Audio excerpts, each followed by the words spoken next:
Hey folks, it is Vince the Evil DM. I'm back with another episode of RailGuns and Dragons. How are you doing out there? Hopefully everybody's doing well.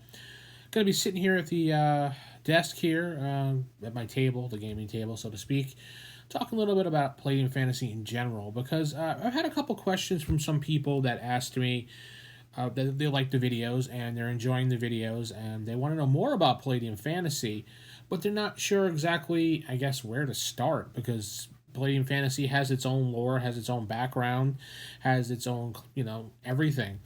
So other than the general read the book, you definitely need to have a where to get started. This is kind of like a where to get started video. And Palladium Fantasy 1E is really easy to get started because, it doesn't have that many books. And the reason why I mostly play Palladium Fantasy 1E is I like that it's an open world for me to travel around in and do my own thing. And granted, I could do that with second edition. I could do that with any game I want. I own the books. I could do whatever the hell I want. My story, my rules, my world, whatever.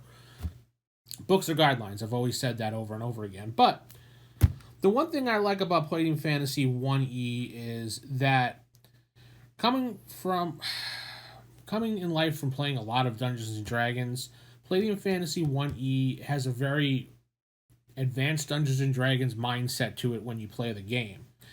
When this was created, it was actually, a house-ruled AD&D in the early 80s. So, 83, I believe it was, or 84. This was Kevin's basically AD&D on crack, as we called it. It was just basically added more stuff to it. His house rules, what he thought AD&D would be like if it had more to it than just the basics. So if you have people in your group and you're trying to get them into Palladium Fantasy, your best bet is to start with first edition, because it does mimic a very D&D-ish type rules and settings, especially with the combat. It does have a lot of add-ons and how spells work and things like that, so they'll be very familiar with it, so they'll have a comfort when going into the game. I know my group is enjoying Palladium Fantasy. They do like it a lot. We're enjoying a campaign currently right now, which we are recording at rollhigherdie.com. Want a little bit of a break. Starting up at the end of this month, so we'll be returning to that game, hopefully for a long time. Everybody's level 3 by this point. But anyway, to get into this game, you really only need this one book. Read this book. This has everything you need to know in it and how to play the game. Now, Palladium, if you're used to reading Gygaxian, this is a different level of Gygaxian itself, because a lot of it is confusing at first and doesn't explain itself very well. But you have to play it to understand a lot of it.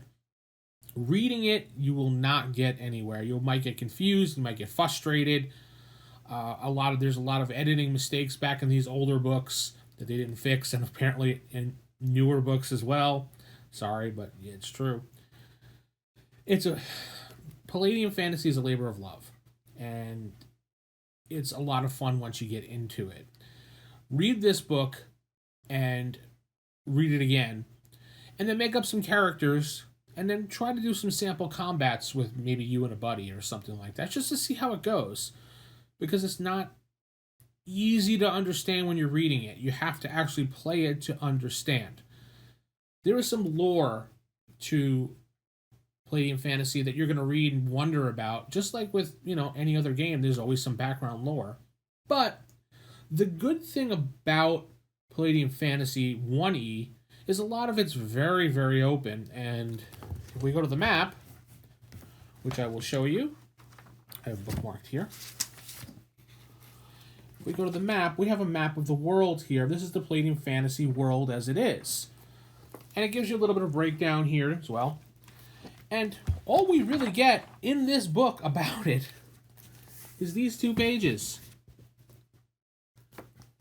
So when you are playing Palladium Fantasy, you have a lot of openness, especially if you're just using this book, which I don't recommend. You're going to want to read this book and maybe start here as a player.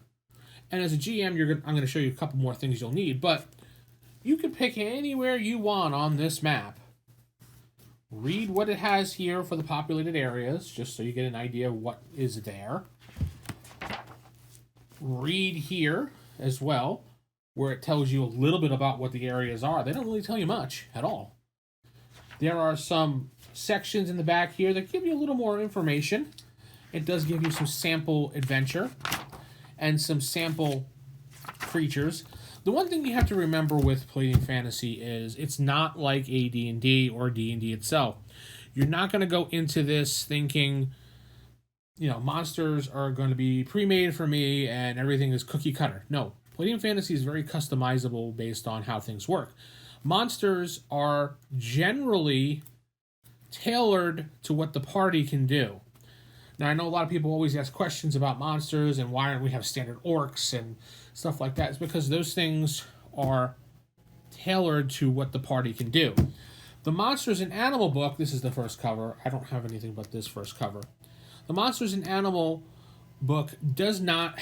It gives you certain things, but it doesn't give you the stuff that most, D&D players will be looking for. Like, the basic, what is this, what is that? You have to take the time as a GM and establish your own type of monsters. When I do it for my campaigns, I will only put down the important things that I need, especially if it's just a throwaway counter or something like that. I'll just get the AR if it has anything, natural resistance if it has it, what it has to strike and parry, hit points, any SDC it has, things like that, any spells it needs to cast.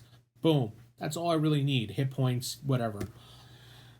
That's all I really need on my monsters. If it's an NPC that's going to be long-term or going onward or something, I will do a full write-up on a page for it, as if it's like a regular character, because I might need certain skills and abilities.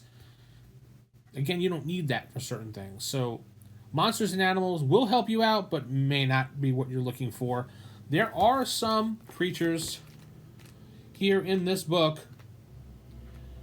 towards the back, that, like here, the Minotaur, things like that, creatures of magic, that have the basics, what you need. So you can reference other things to make what you need. Just not everything is there available for you. Now, these are probably two books I recommend as a GM, is this one, and obviously the main core book. I also highly recommend getting this, High Seas, book 3. Why I recommend this book? Because there's a whole entire section in this book. First of all, it comes with all the character sheets for all the classes, because there were no character sheets really available there. But it has an entire section here that goes into, where is that page? I forget the page number exactly, but it goes into talking, it's like kind of like an, I guess, FAQ, if you want to call it that, of certain common questions that that came up over the years, especially for the Summoner and the Diabolist. There were certain things in the original book here for Summoners and Diabolists that kind of left it up in the air, that if you weren't playing other fantasy games, you would not understand.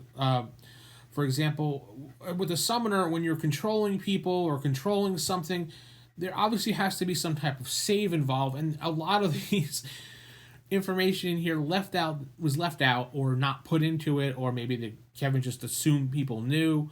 I don't know.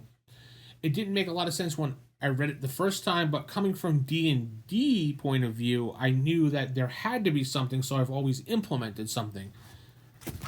This book goes over those things, and a couple other things as well that people ask questions for.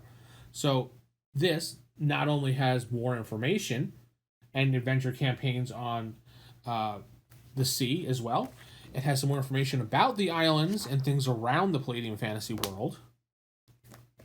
So it's another thing, it has more occupational classes in here as well, so if you want to expand your world with more information, more stuff for your players, or you just want to have some NPCs, you want new skills, you want new education, anything like that, this book will give you more, and has some sample adventure as well. lore about fairies and things like that, which can be very helpful depending on what you're doing and where you're placing your campaign worlds. Another book, optional, very optional, is outdated now because of 2nd edition, is book 4, Adventures in the North Wilderness. It gives you a good amount of information of everything that happens in the Northern Wilderness area of the map. So if you are running a campaign in that area, which I'll show you right here, this area up here, which actually I am running a campaign over there because that area is very much unwritten, very plain. Nothing is really there, so I can throw whatever I want in that area. This book will give you an idea what type of creatures are in the area, what type of tribes are there, what's going on in the area, what some secrets are, things like that. It had been eliminated by a future book, which we'll get into later on. So pick up this book if you can find it. It'd be good if you're playing Palladium Fantasy 1E.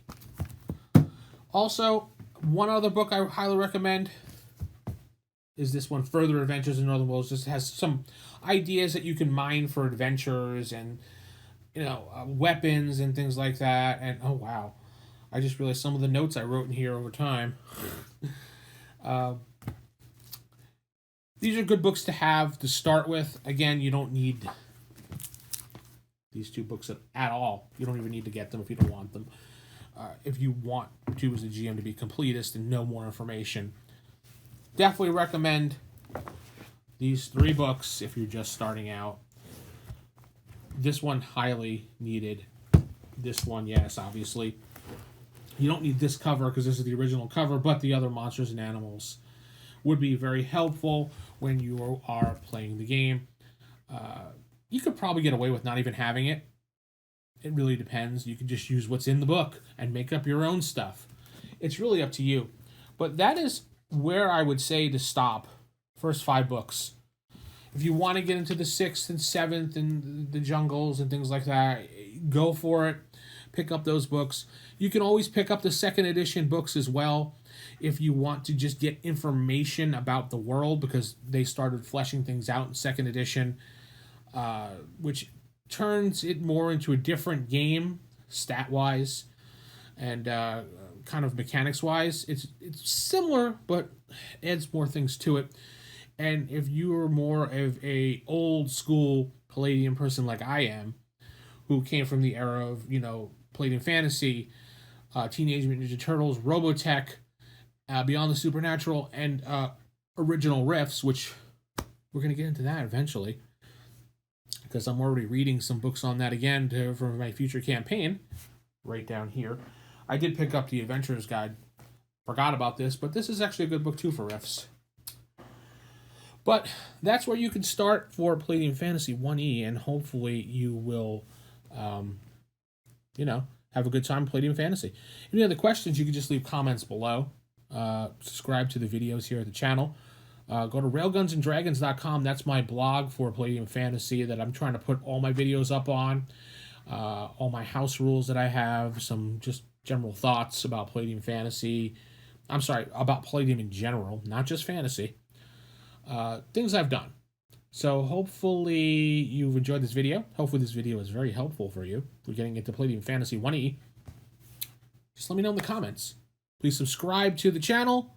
And don't forget to join the channel if you want to support me. You can click on that Join This Channel for perks. It basically just supports me, gives you a little icon, and gives you a whole little yay thing. Or you can go to the ko-fi.com/theevildm link to support me and buy me a cup of coffee. With that said, I'm going to head out, keep it original, keep it old school, and good night, everybody.